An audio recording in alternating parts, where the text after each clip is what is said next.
Hello friends, I hope সবাই ভালো আছেন। এটা আমার চ্যানেলের ফার্স্ট ইউটিউব ভিডিও। আমি শর্মি, আমি একটু গাছ পাগল, আর ঘর গোছাতে আমার অনেক ভালো লাগে। আই থিঙ্ক ঘর গোছাতে আপনাদেরও অনেক ভালো লাগে।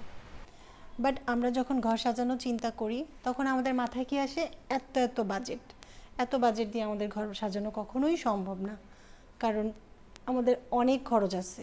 সেখানে আমরা যদি ঘরের পিছনে এত টাকা খরচ করে ফেলি, সেটা তো আমাদের পক্ষে সম্ভব না। অর্থাৎ আমাদের কি করতে হবে, আমাদের অল্প বাজেটের মধ্যে আমরা কিভাবে আমাদের ঘরটাকে সাজাতে পারি সেই চিন্তা করতে হবে।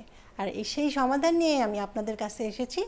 আমি আপনাদেরকে দেখাবো কিভাবে অল্প বাজেটে আপনি আপনার ঘরের কর্নারগুলো সাজাতে পারেন। ড্রয়িং রুমের কর্নার, বেডরুম, ডাইনিং রুম, আপনার বাবুর রুম কিভাবে আপনি সাজাতে পারেন, সেজন্য আমি আপনাদেরকে ছোট ছোট সমাধান দিয়ে যাব। আজ আমি আপনাদেরকে দেখাবো আমার ছোট ব্যালকনিটা। চলুন দেখে আসি।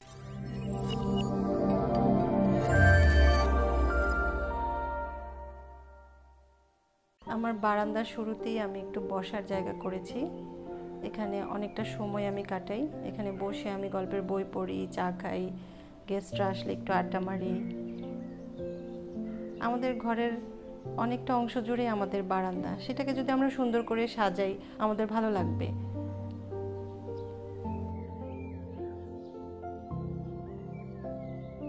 এখানে যে সাদা স্ট্যান্ড আপনারা দেখতে পাচ্ছেন, এটা আমার স্টোর রুমে একটা পুরনো কাঠ ছিল, সেটা আমি এনে নিজেই তৈরি করে নিয়েছি।